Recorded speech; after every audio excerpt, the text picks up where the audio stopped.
Tim, and welcome to Watch You Want. Thanks for logging on. Today, we're looking at a watch that is, in my opinion, one of the purest Graham Chronofighters. And I say that because I've got a conflicted relationship with Graham. Now, although named after a 17th to 18th century golden era of British watchmaking master watchmaker George Graham, the modern Graham Company was actually founded by two young Swiss men in 1995, and I've always felt that most Graham sports watches look like something Duke Nukem would have worn to fight the Battle of Britain. A lot of them are huge, gaudy, overbearing and overwhelming, maybe even overwrought. But in this Graham Chronofighter 1695 42mm stainless steel lefty, I've got something that I can truly embrace, a gorgeous and sporty combination of a white metal, a black dial, a contrasting stitch calfskin strap, traditional pin buckle, and a humane size that really appeals to me. Now, let's put it on the wrist, because so many Grahams being so large, you kind of lose a sense of scale as the designs are scaled from one case size to another. You really have to see the difference between the 42 and the 47 in their range to fully appreciate how much better the 42 works on the wrist, or at least on my wrist. Now, my wrist is 6 1/3 inches, 16 centimeters, and the bottom line is that this watch feels natural and it looks natural. The left-handed arrangement, this is what they call the rapid start-stop control for the chronograph, and I'll show you that in a moment. The trigger above it, the little conventional pusher, that's actually the reset.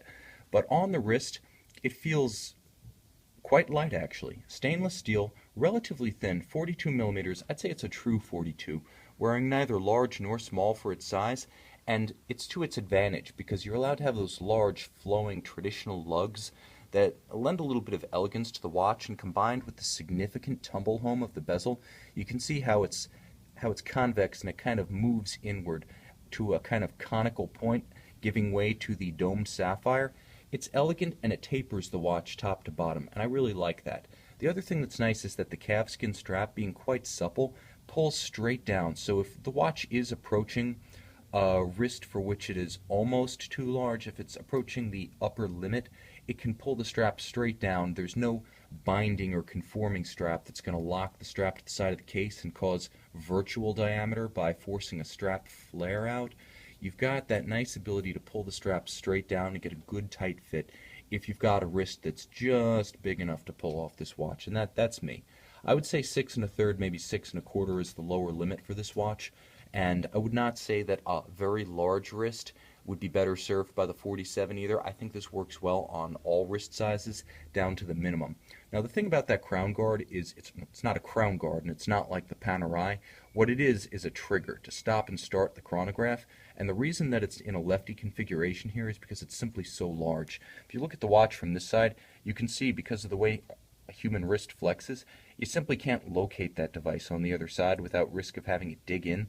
Hence Graham's quite intuitive placement of that trigger at the 9 o'clock station. And I'm also going to say it's intuitive because of the way you operate a chronograph. It's a lot easier to stop and start with your thumb, which has far more strength and articulation potential than your pointer finger. So to be able to start the chronograph like this and stop it like so really has its advantages, and I've really warmed up to the design because there is a logic to it. If you can get past the way some of the Grahams look, they have kind of a love it or hate it look.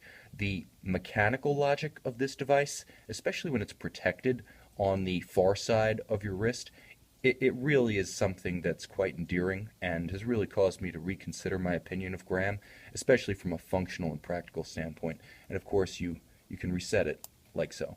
Now the bottom line is, the watch is known as the 1695, and this particular line within the Graham collection is a little bit more traditional, and that's because it was something of a classical era inspired nameplate. 1695 was the year that George Graham finished his indenture slash apprenticeship and became a watchmaker. He actually went to work for another contemporary legend of British watchmaking, Thomas Tompion, that year. And so 1695 is something that the Graham Company, in sort of a tribute to their British inspiration, decided to make a permanent part of the catalog. More traditional in their appearance. You can see that this one looks like a handsome, versatile dress watch, a sports watch that's just as comfortable with a suit, long sleeves and short sleeves. Because of that black dial, black strap, contrasting stitch, white metal, and moderate size, this is a look that will play well just about anywhere. With 5 ATM water resistance, this is fine for casual bathing. This is fine for swimming that doesn't involve subsurface activity. It's a sports watch, no doubt. But because it is heritage inspired, it also has a little bit of a heritage tribute on the back. Now you can see Greenwich Observatory right here. That is also contemporary to George Graham, established and really brought to prominence during his lifetime. He lived from the 1670s into the mid-1700s. The observatory itself was chartered by the king in 1675, and Graham actually built equipment for the observatory. So in the sense that this touched his life directly and he was a direct contributor to it, the modern Graham Company, owned by a firm called British Masters, again run from La Chaux-de-Fonds, Switzerland, but inspired by British watchmaking of the classical era, decided to pay tribute with this engraved image of the Greenwich Observatory. Now, in the modern era, we know the Greenwich Observatory as the home of the prime meridian, and since 1884, the GMT reference time zone. The bottom line is this is a beautiful little etched tribute. It's quite detailed, doesn't play as well on the iPhone as it does in the photos, so be sure to check our high-resolution photography of this watch on our website. Now, just below that partial display caseback, you can see the escapement of the movement.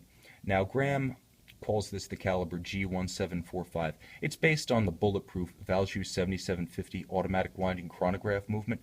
It's got everything you need. Very tough, a workhorse, 48-hour power reserve with a jump date. I feel that this is the perfect compromise between presenting an interesting caseback with interesting observable art, engraved art, using it as a canvas for something a little bit more impressive than the half-obscured, relatively workhorse grade movement inside. Too many watches give you a sapphire caseback to see something that is more functionally competent than aesthetically beautiful, and while this certainly is a tough movement that's earned its stripes over the years, I would rather see this gorgeous engraving, which again is very beautifully detailed and quite nuanced, and just enough of the movement to highlight the balance wheel, the escapement, the cap jewel, and the shock protection. I think Graham really strikes a beautiful balance here, and even more than the gorgeous black dial in all of its simplicity and elegance, I feel like this caseback really is a highlight. Plus, if you know the story behind the man and the brand, you get to tell a story to your companions or your watch buddies every time you turn the watch over. It's got a built-in conversation starter. And I feel that this is Graham at its best. In the modern era, it's got a great combination of classical simplicity, beautiful proportions, wearable size, a versatile color scheme, a nicely treated caseback with special edition engraving, beautifully finished in every important respect for a watch of this class. It also features that unique conversation starter in its own right, the quick start-stop lever, which is also a functional masterpiece, I have to say. The bottom line is I've really warmed up to this Graham brand, and in particular this Graham Chronofighter 1695 42mm in stainless steel. Now, we do have this watch on offer with all boxes, papers, and accessories. That's manuals, documents of provenance, boxes, inner and outer, that you would receive at the Graham authorized dealer. So if, like me, you're interested in the Graham backstory, but you couldn't quite warm up to the look of the watches, this might be the one that changes your mind. Check out this Graham Chronofighter 1695 42mm in stainless steel, lefty crown and actuator on our website, Watch You Want.